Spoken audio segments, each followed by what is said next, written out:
Well, hey there, everyone. It's Mrs. Acero here with another First Chapter Friday. I'm really excited that it's November because that means it is Native American Heritage Month, and it's such a good time to weave in some books about Native American life and Native American culture using fiction. I think you're really going to love the book that I selected for you today. It is called Indian No More, and it's by Charlotte Willie McManis with Traci Sorell. So before we get into it, I want to make sure that you have your First Chapter Friday sheet. These are great to print out and put into your reading notebooks. This way, when you're listening to books and it's time for your next read, you have something to refer to help you make your next selection. I'll be sure to link this in the video description, and it is free. So let's take a listen to what the story is about. I'm going to read the inside of the book jacket to you first. Regina Petit's family has always been Umpqua, and living on the Grand Ronde tribe's reservation is all 10-year-old Regina has ever known. Her biggest worry is that Sasquatch might actually exist out in the forest. But when the federal government enacts a law that says Regina's tribe no longer exists, Regina becomes Indian no more overnight, even though she lives with her tribe and practices tribal customs, and even though her ancestors were Indian for countless generations. Now that they've been forced from their homeland, Regina's father signs the family up for the federal Indian Relocation program and moves them to Los Angeles. Regina finds a whole new world in her neighborhood on 58th Place. She's never met kids of other races, and they've never met a real Indian. For the first time in her life, Regina comes face to face with the viciousness of racism personally and toward her new friends. Meanwhile, her father believes that if he works hard, their family will be treated just like white Americans. But it's not that easy. It's 1957 during the Civil Rights era, and the family struggles without their tribal community and land. At least Regina has her grandmother, Chich, and her stories. At least they are all together. Okay. So I do want to just read the dedication for all the Native nations and their citizens who suffered the terrible impact of termination and relocation. There's also a map. It's out west by California, Nevada, and New Mexico. And this is showing the Confederated Tribes of Grand Ronde up here. There's also a note for readers and a glossary. I'm going to go over just a few of the things. It says Indian No More focuses on the Umpqua family in the 1950s and includes both words and sayings in Chinook Wawa, the language of the Confederated Tribes of Grand Ronde, and a number of historical references. If you would like help or want to know more about anything you encounter in the text, please check the list of the Chinook Wawa words below or the glossary and pronunciation guide on page 171. So I'm just going to flip to 171 quickly. Gives you a bunch of definitions that will be helpful because it's a historical fiction novel and a lot of it is obviously very authentic. The word Chich is grandmother. Chenegwawa is a jargon used by tribes in the Pacific Northwest to communicate and trade with one another.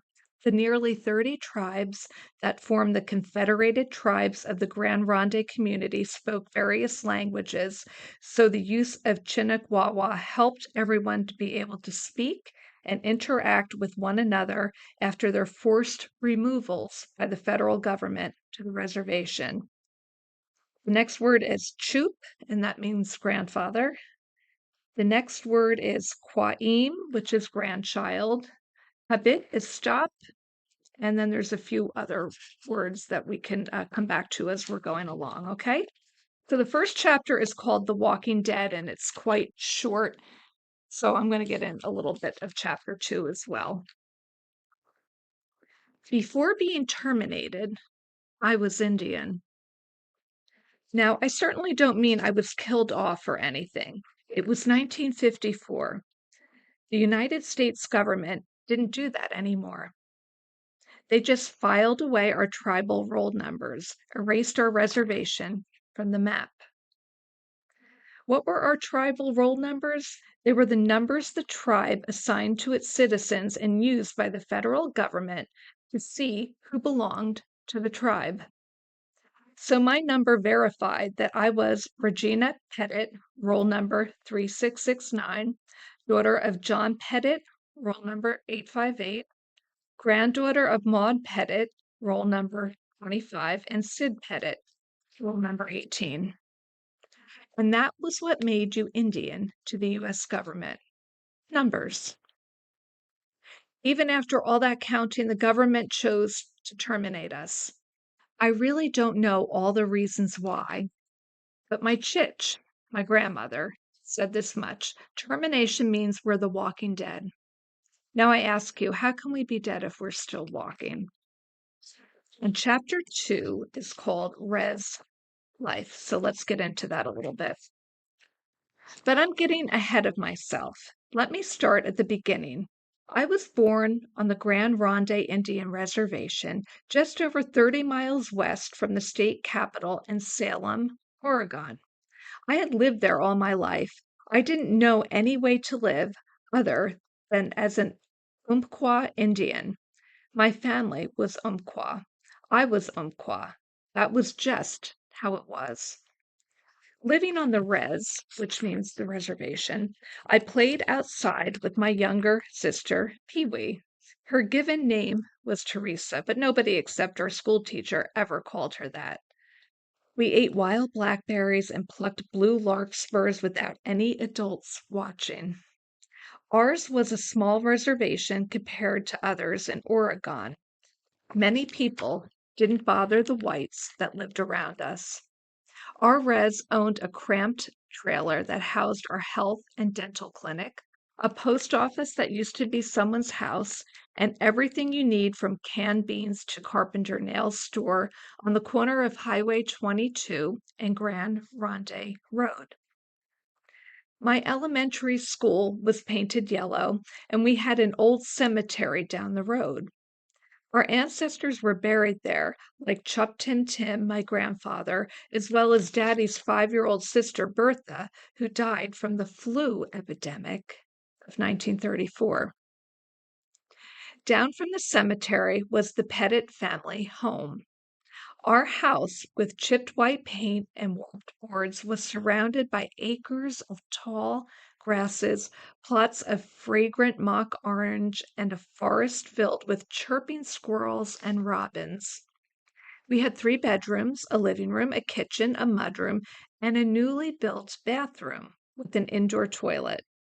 Getting a toilet inside was one of the happiest days of my life. When I was little, I dreaded stepping off the back porch to the outhouse before bed. It was too close to the woods. Daddy would have to coax me to go out. But Daddy, I'm scared. What about Siyaku? And that word, by the way, refers to that Sasquatch. Okay. I peer out into the woods as Daddy grinned. Old Sasquatch won't bother you. First, he's shy. Second, he's over 6 feet tall and smells like a wet dog. And third, well, if he does bother you, you must have been misbehaving. I wasn't too sure about the shy part. Regardless, my trips to the outhouse at night were few and far between, and extremely brief. Daddy's cousin Harlan's house was just a half-mile away from us. Cousin Harlan and Daddy were really close, like brothers close. They talked story all the time, especially about World War II. It was right after Pearl Harbor, Daddy began. When I conned Harlan into joining the Navy with me, we both needed to get off the res before we got into any more trouble with the law. He meant that the way we were going, jail would be their next residence. According to Cousin Harlan, it was a rainy summer morning when this big bus came barreling down the road. It squealed to a stop, splattering mud everywhere right in front of the Grand Ronde Community Center. Then the Indian agent jumped off and said, "Any man who comes on this bus will be guaranteed 3 meals a day, clothes on his back, a place to sleep, and a paycheck. All he has to do is get on the bus." "And you got on the bus?" asked Pee Wee. "Well, yeah," Cousin Harlan said. "Lots of young guys from the res took advantage of that deal. John and I were no exception. Hey, we pounced on that bus like a rabbit jumping into a snare." After everyone came aboard, Daddy said, the bus blew off the res, zipped down Highway 22, and didn't stop until it was in front of an Army recruiting station in Salem. But I told Harlan that I didn't want to join the Army. You get shot at there. So I convinced him to sign up for the Navy. They promised anyone who joined them would see the world. Yeah, but they forgot to tell us that the world was made up three-fourths water, Cousin Harlan said. Then they both howled, holding their coffee mugs in the air. After the war, Daddy and Cousin Harlan still did everything together. They both got married and worked for the Long Bell Lumber Company and its mill up in Longview, Washington, on the Columbia River. Daddy sometimes stayed away from home for weeks on end, but he didn't mind. It was a job that paid money. He had a family to support. That was what he cared about. When Daddy's big frame stomped home on those rare weeks off, he'd brush out wood chips stuck in his buzz-cut black hair. Mama usually had a steaming pot of seasoned deer meat, potatoes, carrots, and onions in salted gravy stirred up in the old wood stove. She'd greet him in the kitchen. "Dinner will be ready soon," she would say as she checked the biscuits in the oven. Daddy would take a whiff of the stew and then grab Mama around the waist. "You're the prettiest girl on the res, and I'm the handsomest guy. How about a smooch?" She'd shove him off and threaten him with a wooden spoon and a smile. "Johnny Pettit, the girls are watching." Mama didn't care for showing affection in public. "No, we're not," Pee Wee would say, giggling from the kitchen table and drawing pictures to decorate the walls. Mama wasn't an Indian, by the way. She was Portuguese from the Azores, but with dark brown eyes and hair, she didn't stand out. Everyone on the res called her the Portuguese woman, not by her nickname, Kate, and definitely not by her real name, Verena. If that bothered her, she didn't say so. And for a Portuguese woman, that was pretty hard to do.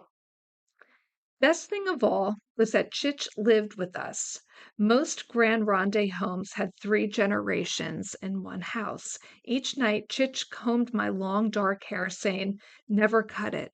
It's a powerful part of your Umpqua identity. When we cut our hair, it shows everyone that we are mourning the death of someone close to us." That always made me think of Chuck. He had lived with us too until his big heart attack.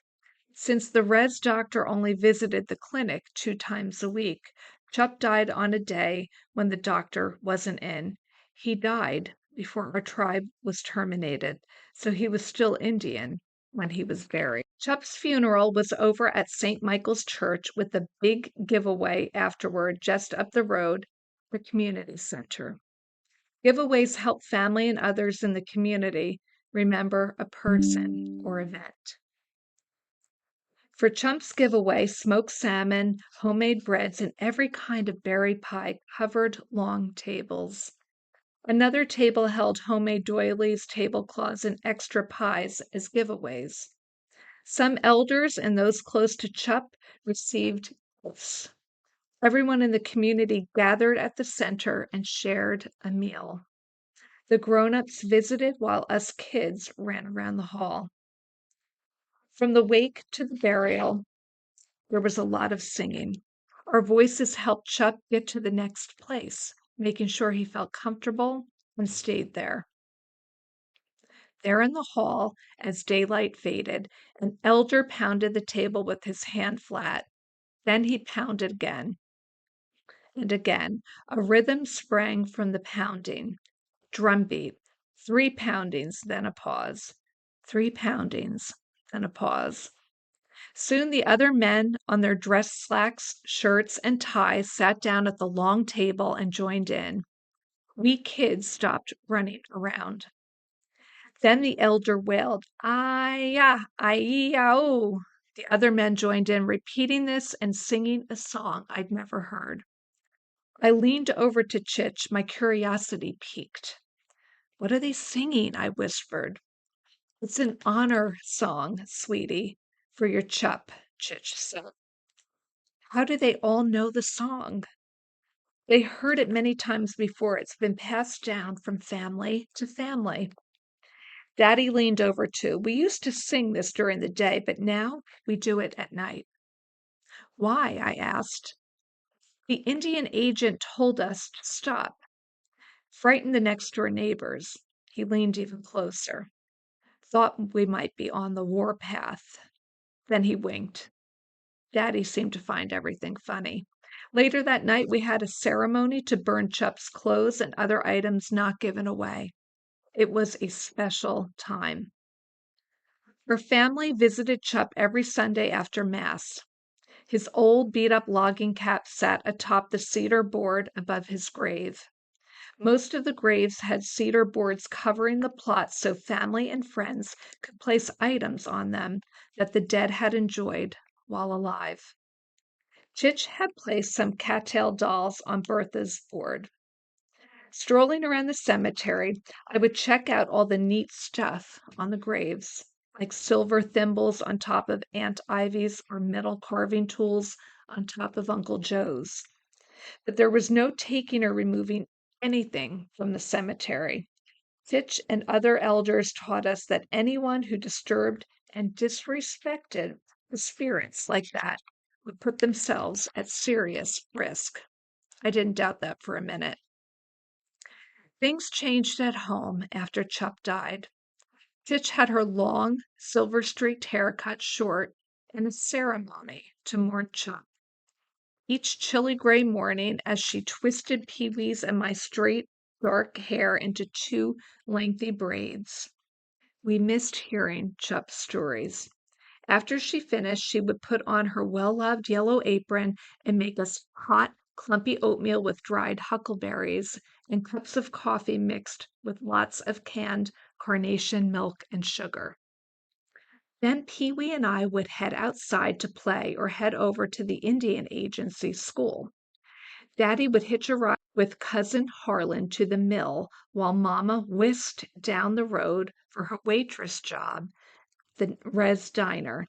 And Chich, well, she sewed, made pies, and did whatever else grandmothers did.